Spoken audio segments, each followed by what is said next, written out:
Buffer జోన్లో మీ ఇల్లు ఉందా? Yeah right. ఒకటి అడుగుతాను మురళి, మెడ మీద తల ఉంటుందా, తల మీద మెడ ఉంటుందా? మెడ మీద తల ఉంటుంది సార్. మెడ మీద తల ఉంటుంది కదా, అది అందరూ యాక్సెప్టెడే కదా. 100% రైట్. మనం దాన్ని అంటే అది లాజిక్, అది లాజిక్ ఆర్ అయినా యాక్సెప్టెడ్ నార్మ్. అవును, మెడ మీద తల ఉంటుంది, మెడ మీద తల ఉంటుంది, తల మీద మెడ ఉండదు కదా.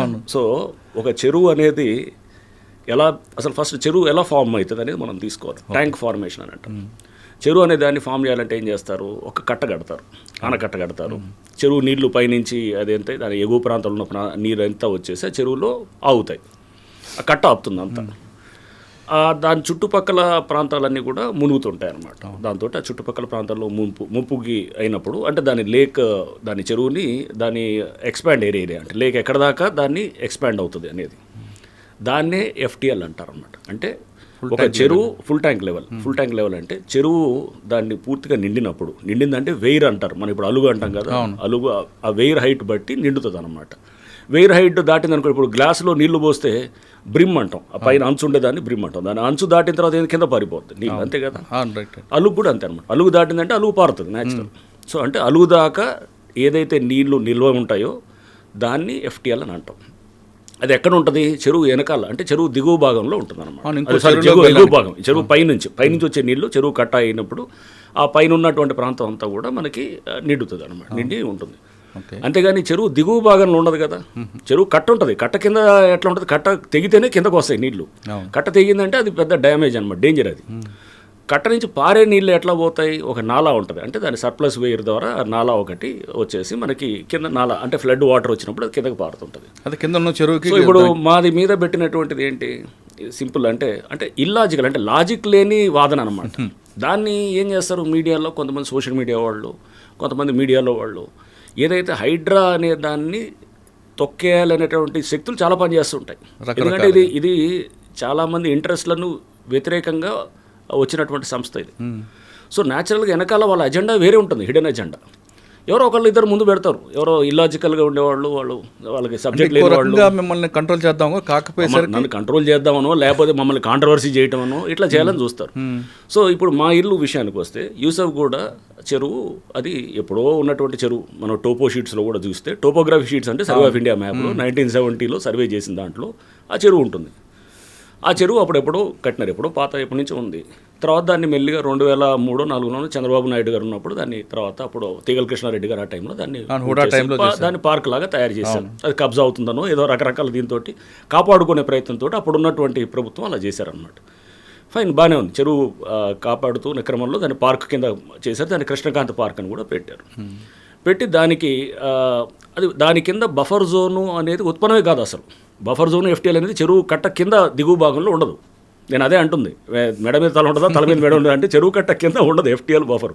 చెరువు కట్ట పైనే ఉంటుంది.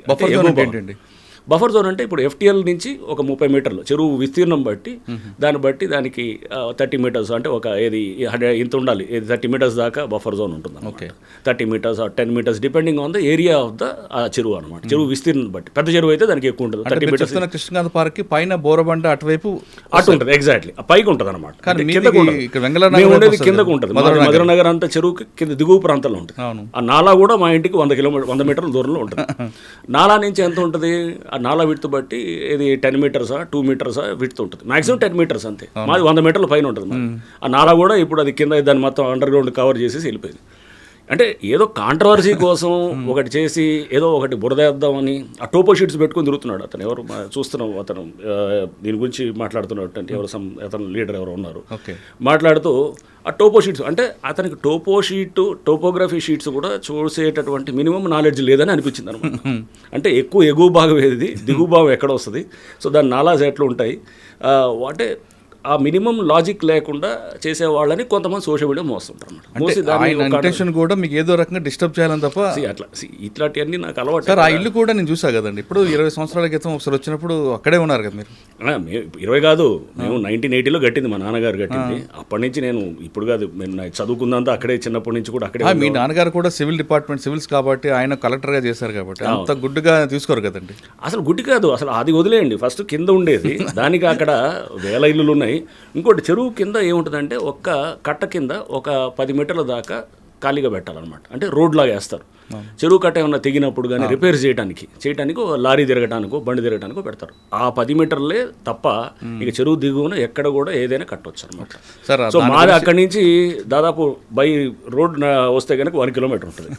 సార్ ఆయన గురించి వదిలేండి సార్, ఆ టాపిక్ గురించి మనకు అంటే అనేది వాళ్ళు అంటే దాంట్లో చూస్తే టోపో షీట్స్ పట్టుకొని చూపిస్తూ ఇది సర్వే మా దగ్గర మ్యాప్లు ఉన్నాయి, 100 సంవత్సరం మ్యాప్లు ఉన్నాయి అంటే మ్యాప్ స్టడీ చేయటం అనేది తెలియకపోతే, ఒక కాంటూర్ అంటే ఏంటో తెలియదు, ఒక సర్ప్లస్ వేర్ అంటే ఏంటో తెలియదు, ఒక చెరువుకి ఎక్కడ ఉంటుంది FTL అని తెలియనప్పుడు ఇట్లాంటి ఇల్లాజికల్ డిస్కషన్స్ వస్తుంటాయి. సార్ ఇల్లాజికల్ మీరే అన్నారు, ఆయన గురించి మనం మాట్లాడడం కూడా టైం అంటే కానీ మనకి మెయిన్ సార్ మెయిన్ టాస్క్ అంతా కూడా గవర్నమెంట్ మీ భుజం మీద పెట్టిందండి. హైడ్రా అనేది పెట్టడం ఉద్దేశం ఏంటంటే ఇకపై హైదరాబాద్ మునిగిపోవడం కానీ మనం చూస్తున్న వేరే స్టేట్లో జరుగుతున్న సంఘటనలు జరగకుండా భవిష్యత్తులో ఉన్న వాళ్ళకి మంచి చేయాలని. కరెక్టే సార్. కానీ ఇందులో మీకు ఫస్ట్ ఇంటర్వ్యూలో కూడా అడిగా, మీకు దీంట్లో చాలా ప్రెజర్స్ ఉంటాయి, మీకు మామూలు ప్రెజర్స్ ఎందుకంటే చాలా పెద్ద పెద్దలు ఉంటారు, కింద వాళ్ళు ఉంటారు, కింద వాళ్ళు ముందు పెట్టి పైన వాళ్ళు నడిపిస్తుంటారు. పైకి కనపడేదే ఇది కాదు, పైన ఎవడో పబ్లిక్ ముందు ఏడుస్తూ బాధపడుతూ ఉంటే కనుక దాని వెనకాల స్కీమింగ్ అర్థం చేసుకోవాలి. దాని వెనకాల వేరే శక్తులు పనిచేస్తుంటాయి. ఎందుకంటే ఇదంతా ఆ లాబీ, ల్యాండ్ గ్రాబింగ్ లాబీని చెక్ చేసేటువంటి సంస్థ ఇది. చేసినప్పుడు వాళ్ళు బయటికి రకరకాలుగా చూపిస్తారు. ఇప్పుడు ఇది ఈ బఫర్ కాంట్రవర్సీ లాంటిదో లేకపోతే ఎవరో కొంతమందిని పెట్టేసి ఇష్యూని తీసుకేస్తూ, ఎందుకంటే డైరెక్ట్గా చేయరు ఎప్పుడు కూడా వాళ్ళు డైరెక్ట్గా, ఎందుకంటే వాళ్ళు తప్పులో ఉంటారని వాళ్ళకి తెలుసు, ఇండైరెక్ట్గా ఇలా చేస్తారు. సో ఇందాక మీరు అడిగారు ఫస్ట్ కూల్చివేతలే ఉంటాయా, ఓన్లీ ఒక మతం వాళ్ళే చేస్తున్నారు, ఒక పార్టీ వాళ్ళే చేస్తున్నారని. సో దీని మీద మీరు చూస్తే కనుక మేము జూలైలో ఇది హైడ్రా ఫామ్ అయింది. ఫస్ట్ కమిషనర్గా జూలై ఎండింగ్లో వచ్చింది. స్టార్టింగ్ మేము డిమాలిషన్స్ ఆగస్ట్ ఫస్ట్ వీక్లో స్టార్ట్ చేసినప్పుడు ఫస్ట్ చేసింది MIM స్ట్రాంగ్ హోల్డ్ అయినటువంటి బుమ్రుక్ దోలా. సో దాంట్లో కొంతమంది అక్కడ స్థానికంగా ఉన్నటువంటి నాయకులు, నాయకులు వాళ్ళు కట్టినటువంటి అపార్ట్మెంట్స్ని కూల్చేసి మొత్తం బుమ్రుక్ దోలా అనేది 300 సంవత్సరాల క్రితం ఉన్నటువంటి చెరువు. దాని మీద ఎన్నో సంవత్సరాల నుంచి అందరూ దాన్ని స్పీకింగ్ ఆర్డర్లు ఇస్తున్నారు, కూల్చాలి అంటున్నారు, కానీ ఎవరు దాని మీద యాక్షన్ జరగదు. సో మేము వచ్చాము ఇమీడియట్గా వీ హ్యావ్ టేకెన్, అది ఆ పాత ఆర్డర్స్ ఉన్నాయి, అన్నీ కూడా క్లియర్గా ఉన్నాయి. ఇక దాన్ని అందరూ పిల్లికి గంట కట్టాలి కదా, ఎవడో పిల్లికి somebody has to build the cat. So అది చేయడానికి హైడ్రా అనే సంస్థ ఉందన్నమాట. సో ఇది ఎప్పటి నుంచో పేపర్ మీద జరుగుతుంది, పేపర్ మీద కాదు కదా, గ్రౌండ్లో ఏం చేశారనేది ముఖ్యం అన్నమాట. సో వెంటనే మేము అక్కడ డిమాలిష్ చేసాం. ఇప్పుడు ఆ చెరువు అంతా కూడా రేపు రివైవ్ అవుతుంది. ఇప్పుడు అది ఊరిని చెరువు కూల్చివేతలు కాదు, బుమ్రుక్ దోలా ఇప్పుడు రివైవ్ అవుతుంది. 300 సంవత్సరాల క్రితం అక్కడ రాజవంశీకులు వాళ్ళు అక్కడి నుంచి నీళ్లు, అక్కడ రాణీలు వాళ్ళంతా కూడా అక్కడ స్నానాలు అది కూడా ఆచరించేవాళ్ళని, లేకపోతే వారు అక్కడి నుంచి డ్రా చేసేవారని, ఇట్లా చాలా ఉంది. హిస్టారికల్ లేక్ అది, చాలా అద్భుతమైన హిస్టరీ ఉన్నటువంటి లేక్ అది. సో అది అట్లా బుమ్రుక్ దోలా అంటే అది అంతా కూడా అక్కడ సౌత్ జోన్లో ఉన్నటువంటి స్ట్రాంగ్ హోల్డ్ రాజేంద్ర నగర్ ప్రాంతంలో ఉన్నటువంటి దాన్ని చేసాం. నెక్స్ట్ 27 డిమాలిషన్స్ చేసాం. సో మీడియాకి ఇష్టమైందేమో ఎన్కన్వెన్షన్ డెమాలిషన్. న్యాచురల్గా ఏంటంటే ఒక సినిమా యాక్టర్ కాబట్టి దానికి కొంత వచ్చింది. వేరే కొన్ని మేము గండిపేట దగ్గర చేసాం. గండిపేట దగ్గర చేసినప్పుడు పల్లరాజు గారు లేకపోతే ఇంకా కొంతమంది ఇతర దాంట్లో ఉన్నారు, వారి అందరికీ కూడా చేసాం. దాంట్లో చాలామంది కాంగ్రెస్ వారే ఉన్నారు. సో అంటే అక్కడ వారు ఏ పార్టీ అఫిలియేషన్ అనేదే కాదు అసలు. చూస్తే అది కూడా రిలీజ్ చేసాం మేము, డేటాని కూడా చేసి 27 డిమాలిషన్స్లో ఎక్కువ కాంగ్రెస్ వారే ఉన్నారు. అంటే రూలింగ్ పార్టీ సంబంధించిన వాళ్ళు ఎక్కువ ఉన్నారు. నష్టపోయింది. దీంట్లో చాలా ప్రెజర్స్ ఉంటాయి, మీకు మామూలు ప్రెజర్స్ ఎందుకంటే చాలా పెద్ద పెద్దలు ఉంటారు, కింద వాళ్ళు ఉంటారు, కింద వాళ్ళు ముందు పెట్టి పైన వాళ్ళు నడిపిస్తుంటారు. పైకి కనపడేదే ఇది కాదు, పైన ఎవడో పబ్లిక్ ముందు ఏడుస్తూ బాధపడుతూ ఉంటే కనుక దాని వెనకాల స్కీమింగ్ అర్థం చేసుకోవాలి. దాని వెనకాల వేరే శక్తులు పనిచేస్తుంటాయి. ఎందుకంటే ఇదంతా ఆ లాబీ, ల్యాండ్ గ్రాబింగ్ లాబీని చెక్ చేసేటువంటి సంస్థ ఇది. చేసినప్పుడు వాళ్ళు బయటికి రకరకాలుగా చూపిస్తారు. ఇప్పుడు ఇది ఈ బఫర్ కాంట్రవర్సీ లాంటిదో లేకపోతే ఎవరో కొంతమందిని పెట్టేసి ఇష్యూని తీసుకేస్తూ, ఎందుకంటే డైరెక్ట్గా చేయరు ఎప్పుడు కూడా వాళ్ళు డైరెక్ట్గా, ఎందుకంటే వాళ్ళు తప్పులో ఉంటారని వాళ్ళకి తెలుసు, ఇండైరెక్ట్గా ఇలా చేస్తారు. సో ఇందాక మీరు అడిగారు ఫస్ట్ కూల్చివేతలే ఉంటాయా, ఓన్లీ ఒక మతం వాళ్ళే చేస్తున్నారు, ఒక పార్టీ వాళ్ళే చేస్తున్నారని. సో దీని మీద మీరు చూస్తే కనుక మేము జూలైలో ఇది హైడ్రా ఫామ్ అయింది. ఫస్ట్ కమిషనర్గా జూలై ఎండింగ్లో వచ్చింది. స్టార్టింగ్ మేము డిమాలిషన్స్ ఆగస్ట్ ఫస్ట్ వీక్లో స్టార్ట్ చేసినప్పుడు ఫస్ట్ చేసింది MIM స్ట్రాంగ్ హోల్డ్ అయినటువంటి బుమ్రుక్ దోలా. సో దాంట్లో కొంతమంది అక్కడ స్థానికంగా ఉన్నటువంటి నాయకులు, నాయకులు వాళ్ళు కట్టినటువంటి అపార్ట్మెంట్స్ని కూల్చేసి మొత్తం బుమ్రుక్ దోలా అనేది 300 సంవత్సరాల క్రితం ఉన్నటువంటి చెరువు. దాని మీద ఎన్నో సంవత్సరాల నుంచి అందరూ దాన్ని ఏది స్పీకింగ్ ఆర్డర్లు ఇస్తున్నారు, కూల్చాలి అంటున్నారు, కానీ ఎవరు దాని మీద యాక్షన్ జరగదు. ఓకే. సో మేము వచ్చాము ఇమీడియట్గా వీ హ్యావ్ టేకెన్ అది ఆ పాత ఆర్డర్స్ ఉన్నాయి, అన్నీ కూడా క్లియర్గా ఉన్నాయి. ఇక దాన్ని అందరూ పిల్లికి గంట కట్టాలి కదా, ఎవడో పిల్లి somebody has to build the cat. So అది చేయడానికి హైడ్రా అనే సంస్థ ఉందన్నమాట. సో ఇది ఎప్పటి నుంచో పేపర్ మీద జరుగుతుంది, పేపర్ మీద కాదు కదా, గ్రౌండ్లో ఏం చేశారనేది ముఖ్యం అన్నమాట. సో వెంటనే మేము అక్కడ డిమాలిష్ చేసాం. ఇప్పుడు ఆ చెరువు అంతా కూడా రేపు రివైవ్ అవుతుంది. ఇప్పుడు అది ఊరిని చెరువు కూల్చివేతలు కాదు, బుమ్మురుకు దోల ఇప్పుడు రివైవ్ అవుతుంది. 300 సంవత్సరాల క్రితం అక్కడ రాజవంశీకులు వాళ్ళు అక్కడి నుంచి నీళ్లు, అక్కడ రాణీలు వాళ్ళంతా కూడా అక్కడ స్నానాలు అది కూడా ఆచరించేవాళ్ళని, లేకపోతే వారు అక్కడి నుంచి డ్రా చేసేవారని, ఇట్లా చాలా ఉంది. హిస్టారికల్ లేక్ అది, చాలా అద్భుతమైన హిస్టరీ ఉన్నటువంటి లేక్ అది. సో అది అట్లా బుమ్మురుకు దోల అంటే అది అంతా కూడా అక్కడ సౌత్ జోన్లో ఉన్నటువంటి స్ట్రాంగ్ హోల్డ్ రాజేంద్ర నగర్ ప్రాంతంలో ఉన్నటువంటి దాన్ని చేసాం. నెక్స్ట్ 27 డిమాలిషన్స్ చేసాం. సో మీడియాకి ఇష్టమైందేమో ఎన్కన్వెన్షన్ డెమాలిషన్. న్యాచురల్గా ఏంటంటే ఒక సినిమా యాక్టర్ కాబట్టి దానికి కొంత వచ్చింది. వేరే కొన్ని మేము గండిపేట దగ్గర చేసాం. గండిపేట దగ్గర చేసినప్పుడు పల్లరాజు గారు లేకపోతే ఇంకా కొంతమంది ఇతర దాంట్లో ఉన్నారు, వారి అందరికీ కూడా చేసాం. దాంట్లో చాలామంది కాంగ్రెస్ వారే ఉన్నారు. సో అంటే అక్కడ వారు ఏ పార్టీ అఫిలియేషన్ అనేదే కాదు అసలు. చూస్తే అది కూడా రిలీజ్ చేసాం మేము, డేటాని కూడా చేసి 27 డిమాలిషన్స్లో ఎక్కువ కాంగ్రెస్ వారే ఉన్నారు. అంటే రూలింగ్ పార్టీ సంబంధించిన వాళ్ళు ఎక్కువ ఉన్నారు, నష్టపోయింది. సో అంటే ఈ ప్రచారం అంతా కూడా అపోజిషన్ వాళ్ళని, ఏ అపోజిషన్ లీడర్ చెప్పండి, టార్గెట్ చేసి చెప్పి ఒక పేరు చెప్పండి, సింపుల్ నేను అడుగుతాను. ఏ అపోజిషన్ లీడర్ ఉన్నాడు? ఆయన పటాన్చేరులో ఆయన కాంగ్రెస్ దెబ్బలు తట్టుకోలేక పటాన్చేరు కాంగ్రెస్ నా దెబ్బ కాదు, ఆయన ఎప్పుడు వచ్చారండి. నేనేం చేశాను, నేను చేసింది కాదు. అక్కడ అక్కడ అక్కడ ఒక ఎమ్మెల్యే అని అనట్లేదు, అక్కడ ప్రతి వాళ్ళు కూడా వాళ్ళు అక్కడ వాళ్ళ మీద అక్కడ పబ్లిక్ చాలా కంప్లైంట్స్ ఉన్నాయన్నమాట. ల్యాండ్ ఇష్యూస్లో కంప్లైంట్స్ ఉన్నాయి. ఓకే, పల్లవరాజు గారి విషయంలో వచ్చినప్పుడు ఆయన చాలా ఇన్ఫ్లుయెన్స్ చూపించారు, మీరు ఎక్కడ కంట్రోల్ అవ్వలేదంటారు, వాస్తవాన్ని పల్లవరాజు గారు కానీ నాగార్జున గారి విషయంలో కానీ. ఇదంతా ఇన్ఫ్లుయెన్స్ ఇవన్నీ కూడా అతీతంగా పనిచేస్తానని నన్ను కావాలని తీసుకుందండి. సో ఇన్ఫ్లుయెన్స్లు అవన్నీ కూడా న్యాచురల్గా ఉంటాయి, ఎవరు రకరకాలలో మాట్లాడతారు. బట్ ఇవన్నింటినీ కూడా మనం పరిగణలో తీసుకోకూడదు అనమాట. నాగార్జున కన్స్ట్రక్షన్కి మీరు వెళ్ళినప్పుడు అదే కన్వెన్షన్కి ముందు వాళ్ళకి చెప్పారు, నోటీస్ ఇచ్చి కొట్టారండి, లేదంటే డైరెక్ట్గా? నోటీస్ ఇచ్చాం. అసలు నోటీస్ ఇవ్వాల్సిన అవసరం లేదు. నేను సుప్రీంకోర్టు దీన్నన్నింటినీ ఇప్పుడు మేము చేసిన ప్రతి చర్యను కూడా అన్ని కోర్ట్స్ సమర్థిస్తున్నాయి. ఇప్పుడు జస్టిస్ గవాయ్ మన జడ్జిమెంట్ ఇచ్చారు సుప్రీంకోర్టు బుల్డోజర్ జస్టిస్ మీద ఇస్తూ, దాంట్లో క్లియర్గా దాంట్లో మనకు చూస్తే కనుక ఇది పారా 86 ఏదో ఉన్నది దాంట్లో ఇవన్నీ కూడా వారు ఇచ్చినటువంటి గైడ్లైన్స్ అన్నీ కూడా బఫర్ జోన్లో, ఎఫ్టీఎల్లో, వాటర్ బాడీస్లో ఉన్న వాటికి, లేకపోతే కనుక రోడ్స్ మీద ఉన్న వాటికి, లేకపోతే కనుక ఇట్లా అంటే ఇటువంటి వాటికి ఏదైతే రోడ్ల మీద కానీ అంటే రోడ్స్ రైల్వే లైన్స్ మీద కానీ, రైల్వే లైన్స్ దగ్గర కానీ ఎంక్రోచ్మెంట్స్కి వర్తించదని చాలా స్పష్టంగా చెప్పారు. అంటే నోటీస్ లేకుండా కూడా చేయొచ్చు. ఓకే, సో క్లియర్గా సుప్రీంకోర్టు చాలా స్పష్టంగా జస్టిస్ గవాయ్ గారు మన బుల్డోజర్ జస్టిస్ దాని మీద ఇస్తూ వారు దాని మీద చాలా స్పష్టంగా మన ఇచ్చినటువంటి జడ్జిమెంట్, అది లేటెస్ట్ ల్యాండ్ మార్క్ జడ్జిమెంట్ అనమాట. సో దాంట్లో కూడా మాది ఇప్పుడు మేము దేని కింద చేస్తుంటాం, 405 GHMC యాక్ట్ అని ఉంది. 405 GHMC యాక్ట్ చాలా స్పష్టంగా చెప్తుంటుంది అనమాట. నోటీస్ లేకుండా కూలగొట్టచ్చు అనేది చాలా స్పష్టంగా చట్టంలోనే ఉంది. దాన్ని మేము ఫాలో అవుతున్నాం. 405 నాగార్జున ఇంట్లో మీకు ఎలాంటి ఫోన్ రాలేదు? ఫోన్లో వచ్చేలే తెలీదు ఆ టైంలో, ఫోన్ ఆఫ్ చేసి పెడతాను. సో ఎప్పుడు చేసుకున్నా సో ఫోన్లో వచ్చేలేదు నాకు అవన్నీ కాదు. కానీ బట్ ఇవన్నీ కూడా మనం పెట్టాల్సింది ఏంటంటే, ఎటువంటి ప్రెషర్స్ ఉన్నా కానీ కూడా దానికి ఈల్డ్ కాకుండా ప్రభుత్వం నాకు ఇచ్చిందండి, ఆ ఫ్రీడమ్ ఇచ్చింది ఆపరేట్ చేయడానికి. ముఖ్యమంత్రి గారు ఆ ఫ్రీడమ్. 405 ప్రకారం వెళ్తున్నారు కరెక్ట్? 405 GHMC యాక్ట్ రైట్ అండి. మరి 111 జీవోలో కూడా ఉన్నాయి కదండి, వాటి మీదకి వెళ్తారు? 111 జీవో మా పరిధిలోకి రాదు కదా. 111 జీవో అవుటర్ రింగ్ రోడ్ బయట ఉంది. ఓకే, సో దానికి మా పరిధి అవుటర్ రింగ్ రోడ్ దాకే ఉంది. ఓకే, 111 జీవో నా పరిధిలోకి రాదు. సో అది రేపు గవర్నమెంట్ తెస్తే ఆపరేట్ చేస్తాం డెఫినెట్గా. సో నాగార్జున కన్వెన్షన్ దగ్గర నుంచి ఒకసారి హైడ్రా అనేది బ్లాస్ట్ అయిందండి. తర్వాత మీరు అక్కడతో ఆగిపోకుండా ఇటు నిజాంపేట్, బోచపల్లి, పటాన్చెరు అన్ని ప్రాంతాలు సిటీ సరౌండింగ్. దీంట్లో కూడా మీరు చూస్తే కనుక కొన్ని మేము విల్లాసు, కొన్ని చోట్ల షెడ్స్ కూలగొట్టినప్పుడు చాలా అప్రోర్ వచ్చింది. అరే పేదవాళ్ళని కొడుతున్నారు, మిడిల్ క్లాస్ వాళ్ళని కొడుతున్నారు, లోన్లు తీసుకుని ఉన్న వాళ్ళు కొడుతున్నారు, వాళ్ళందరినీ వాళ్ళ డెమాలిష్ చేస్తున్నారు అనేది. ఒకటండి, ల్యాండ్ గ్రాబింగ్ ఏ పద్ధతిలో జరుగుతుంది మనం చూసాం. నేను ఖమ్మంలో పనిచేశాను. ఖమ్మంలో ఎలా ఉండేది, వెళ్ళి పెద్ద ఎత్తున గుడిసెలు వేస్తారు.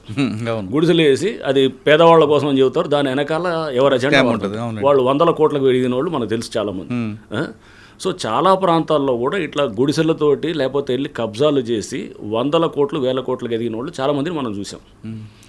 ఇది కూడా ఇట్లాంటివి ఉంటాయి. ఇవన్నీ కూడా ఏం చేస్తారు, కబ్జా చేసేవాడు అతను పెట్టుకోడు, ఇమ్మీడియట్గా చేతులు మార్చి అమ్మేస్తాడు. అమ్మేసి దాన్ని కబ్జా చేసిన తర్వాత దాన్ని ఇప్పుడు మేము అమీన్పూర్లో చేసేవాడి. అమీన్పూర్లో అక్కడ కంప్లైంట్స్ ఏంటంటే ఇర్రెస్పెక్టివ్ ఆఫ్ పార్టీ, నేను ఊరినే అక్కడ లోకల్గా ఉన్నటువంటి ఎవరు కాంగ్రెసా, బీజేపీయా, లేకపోతే టీఆర్ఎస్ఆ, లేకపోతే ఇంకా ఎక్సా వై అనట్లేదు. అక్కడ ఇర్రెస్పెక్టివ్ ఆఫ్ పార్టీ చాలా కంప్లైంట్స్ పబ్లిక్ నుంచి వస్తున్నాయి మాకు. ఓకే. సో అంటే అక్కడ టైటన్ అప్ చేయడానికే కొంచెం కాన్సన్ట్రేషన్ కూడా అమీన్పూర్లో పెడతాం. సో అమీన్పూర్లో ఫర్ ఇన్స్టెన్స్ అక్కడ చూస్తే కనుక మేము విల్లాస్ డిమాలిష్ చేసాం. ఆ విల్లాస్ ఏమైనాయి, 2 ఏళ్ల క్రితం అక్కడ పర్మిషన్ ఇచ్చినటువంటి పంచాయత్ సెక్రటరీ అతను సస్పెండ్ అయ్యాడు. ఆ పర్మిషన్స్ క్యాన్సిల్ చేయాలని చెప్పి కూడా పెట్టారు. వాళ్ళు హైకోర్టుకి వెళ్ళి వాళ్ళు సరే దాని మీద పర్మిషన్స్ దాని మీద అక్కడ హైకోర్టులో వాట్ ఎవర్ దాని మీద నడిచిన తర్వాత ఆ రిజిస్ట్రేషన్స్ దాని మీద కూడా అప్పుడు బంద్ చేశారు. కలెక్టర్ ఆర్డర్ ఇచ్చాడు రిజిస్ట్రేషన్స్ కూడా ఆపేయాలని చెప్పేసి. ఆపేయమంటే కూడా దాని మీద కూడా వాళ్ళు కోర్టుకి వెళ్ళి రిజిస్ట్రేషన్స్ కంటిన్యూటెడ్ చేశారన్నమాట. సో చేసిన తర్వాత స్టేటస్ కో మెయింటైన్ చేయమన్నారు. స్టేటస్ కో కూడా ఉంది అక్కడ. బట్ వీళ్ళు అమ్ముకుంటూ కన్స్ట్రక్ట్ చేస్తూ అమ్ముతూనే పోతున్నారు అన్నమాట. అప్పుడు తర్వాత అమ్ముకుంటూ పోతూనే ఉన్నారు. చేస్తూ వీళ్ళు జరిగిన దాన్ని ఏంటి అక్కడ మీరు చూస్తే కనుక విలాజ్లో అది ఎప్పుడో 2 years బ్యాక్ అంతా దాని మీద ఇంత కాంట్రవర్సీ అయ్యి అక్కడ లోకల్గా ఉన్న స్థానికంగా కొంతమంది నాయకులు అక్కడ పేర్లు వచ్చాయి. ఎవరో సమ్ మాధవ్ రెడ్డి, ఎవరో అతను చంద్రశేఖర్ అని, ఇట్లా సమ్ ఎవరో ఇంకో కోటేశ్వరరావు అని, ఇట్లా రకరకాల పేర్లు వచ్చాయి అక్కడ. పబ్లిక్ నుంచి వచ్చింది ఇదంతా, మేము పబ్లిక్ వచ్చి చెప్తున్నారు. నేనంటే మేము చేసింది ఏం కదా, అదంతా అక్కడ లోకల్ జరిగినటువంటి వాళ్ళు, స్థానికంగా ఉండేవాళ్ళు వాళ్ళు వచ్చి చెప్పారు. సో వాళ్ళు అక్కడ లోకల్ రాజకీయంగా కూడా వాళ్ళు ఇది ఉన్నారు. వాళ్ళ మీద కూడా మేము కంప్లైంట్ ఇచ్చాం పోలీస్ స్టేషన్, అక్కడ స్థానిక పోలీస్ స్టేషన్ కూడా ఇచ్చాం, హైడ్రా నుంచే ఇచ్చాం. వాళ్ళు ఆ ల్యాండ్ని కబ్జా చేసి విల్లాస్ కట్టి చిన్న విల్లాసు వీళ్ళకి అమ్మారు. అమ్మినప్పుడు దాని మీద ఆల్రెడీ పంచాయత్ సెక్రటరీని అరెస్ట్ చేశారు. దాని మీద వీడియోలు ఉన్నాయి. అక్కడ స్థానికంగా పెద్ద ఎత్తున దుమారం లేసింది. ఇవన్నీ ఒకళ్ళు కొనేవాళ్ళు ఇప్పుడు సపోజ్ వీళ్ళంతా కొనేస్తారు, చెరువులో ఇట్లానే అమ్మేస్తారు. చెరువులో అమ్మేసి నేను చెప్పాను ఇంత గుడిసెలు లాజిక్ ఏది ఖమ్మంలో జరిగింది, నేను చూసాను లేదు ఎక్కడైనా కానీ. అంటే గుడిసెలు వస్తే గుడిసెలు వదిలేయాలి, ఇక కబ్జా చేసేసి గుడిసెలు వచ్చాయి కాబట్టి పేదోళ్ళు పాపం వాళ్ళు వదిలేయకూడదని. సో వాళ్ళని కోలుకొట్టడం వేరు, ఒక ఇల్లు కోలుకొట్టడం వేరు కదా సార్. ఇల్లు కూడా ఏంటి పర్మిషన్స్ అసలు ఎలా, ఫస్ట్ ఆఫ్ ఆల్ పర్మిషన్స్ ఇచ్చిన అధికారులు అక్కడ వాళ్ళని క్యాన్సిల్ చేశారు. చేసిన తర్వాత లోన్లు తెచ్చారు, బ్యాంకర్స్ లోన్లు ఇచ్చారు. అంటే డ్యూ డెలిజెన్స్ ఏమైంది, మీరు చేయాల్సిన మినిమమ్ ఇది ఎంక్వైరీ చేయాల్సింది ఉండాలి కదా. ఇప్పుడు మనం ఒక పెళ్లి చేసేటప్పుడు బిడ్డకి ఎన్ని మనం ఎంక్వైరీస్ చేస్తామండి, ఆ ఎంక్వైరీ చేసుకోవాలి కదా. ఇక్కడ కూడా పబ్లిక్ని అనట్లేదు, పబ్లిక్ చేయాల్సింది ఉంది. అక్కడ ఉన్నటువంటి సిస్టమ్ కూడా ఇప్పుడు డెఫినెట్గా అక్కడ క్లెన్సింగ్ జరుగుతుంది, అక్కడ తప్పకుండా అక్కడ జరగాలి. ఇష్టానుసారంగా జరుగుతుంది కాబట్టి అమీన్పూర్ మీద కాన్సన్ట్రేషన్ ఎక్కువ పెడుతున్నాం.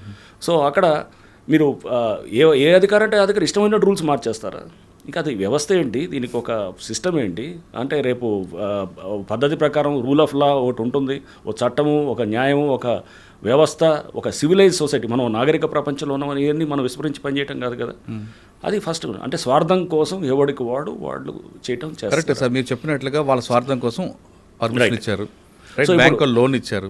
కానీ అమాయకులు కొనుక్కొని బలైపోయారు కదండి. ఇప్పుడు చాలా కోట్లాది రూపాయలు కష్టం, వాళ్ళు ఈఎంఐ కట్టాల్సి వస్తుంది. వాళ్ళు వచ్చినప్పుడు వాళ్ళని అడిగింది, మీరు అక్కడ పంచాయత్ ఆఫీస్కి వెళ్ళారు. వాళ్ళు వెళ్ళి ఎప్పుడు వీళ్ళు రిజిస్టర్ చేసిన తర్వాత వెళ్ళి పంచాయతీ ఆఫీస్కి వెళ్తే అక్కడ తెలిసింది వాళ్ళకి ఇదంతా ప్రాబ్లం ఉందని.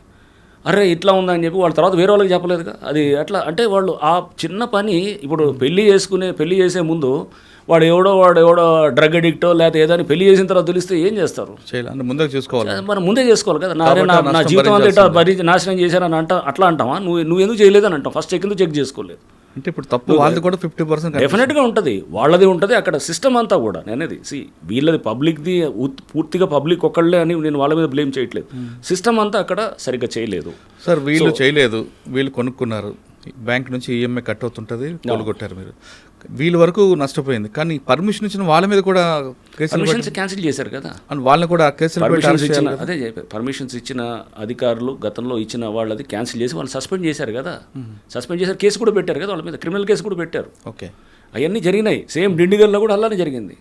ఏది మన డిండిగల్ మేము కొలుగొట్టాం కొన్ని విల్లాస్, అక్కడ కూడా ఏది దాని పేరు కత్వా చెరువు అని అంటారు, అక్కడ కూడా సేమ్ థింగ్. అక్కడ ఎవరు పంచాయత్ సెక్రటరీ సస్పెండ్ అయ్యాడు, కేసు పెట్టారు 2 ఏళ్ల క్రితం. ఆ బిల్డర్ ఎవరైతే చేశారో ఆ బిల్డర్ మీద కూడా కేసు పెట్టారు. కేసు పెట్టిన తర్వాత కూడా ఆ ముందు మేము కూలగొట్టే ఒక నెల రోజుల ముందు కూడా వాళ్ళు కొంటున్నారు అక్కడ. కొని అంటే ఎట్లా ఉంటారు వీళ్ళు, కొనేటప్పుడు తక్కువకి ఇస్తారు. జరిగేది అది. అంటే అంతా మనం అమాయకులని అనుకోవడానికి లేదు. వీళ్ళు 4 రూపాయలు తక్కువకి ఇచ్చేటప్పుడు పర్లేదు ఏని మనం మేనేజ్ చేసుకోవచ్చు, ఏ ఉండదులే అనకంటే అది భరోసా అనమాట. సో అంటే ఆడ సపోజ్ ఎవరన్నా ₹1 కోటి విల్లా ఉందనుకోండి, 60 లక్షలకో 70 లక్షలకో ఇస్తారు. లేదా 1.5 కోటి ఉందనుకోండి, 1 కోటి 1,20 లక్షలకో అంటాడు అనమాట. 34 లక్షలు తక్కువ ఇచ్చేస్తారు. సో ప్రాబ్లం తెలిసినా కానీ కొంటారు. ఎందుకు కొంటారంటే పర్వాలేదు మేనేజ్ చేసుకోవచ్చు, ఏముందిలే మన దాకా ఎందుకు వస్తుంది అనేటటువంటి ఒక భరోసా అనమాట. ఓకే. సో మీరు ఇది నేనండి, అంటే మీరు చూస్తే మీరు అంటే ఈ కొట్టిన వాటికి అన్నిటికీ మీరు ఎట్లా మీరు తప్పు కదా అని అంటే అది 100% తప్పు కానే కాదు. ఎందుకంటే గనక వాళ్ళకి అక్కడ తెలిసినా తెలియకపోతే ignorance of law is no excuse. చాలా చట్టం, ignorance of law is no excuse. So దీంట్లో మనం ఈ టైప్ ఆఫ్ కఠినంగా లేకపోతే గనక ఇంత పెద్ద ఎత్తున జరుగుతున్న విధ్వంసాన్ని ఆపలేము. హైదరాబాద్లో ఇప్పుడు ఎవరిని అడిగినా FTL బఫర్ అనేది తెలుసుకున్నారు.